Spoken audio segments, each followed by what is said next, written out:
Kapolri Jenderal Polisi Listio Sigit Prabowo menonaktifkan Irjen Pol Verdi Sambo dari jabatan Kadif Propam Polri. Listio Sigit Prabowo mengatakan, karena banyaknya spekulasi yang berkembang dalam penanganan kasus tersebut.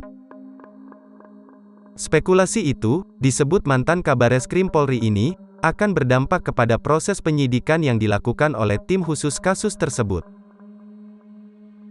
Sementara itu, jabatan Kadif Propam Polri akan dipegang sementara oleh Wakapolri Komjen Pol Gatot Edi Pramono. Sebelumnya, keluarga Brigadir Nofriansyah Yosua Huta Barat meminta Kadif Propam Polri Irjen Pol Verdi Sambo segera dinonaktifkan terkait kasus dugaan baku tembak dengan ajudannya.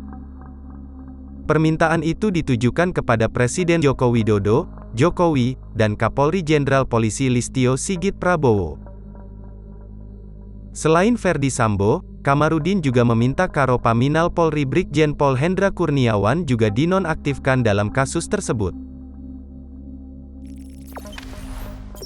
Jangan lupa subscribe, share, komen, dan like ya!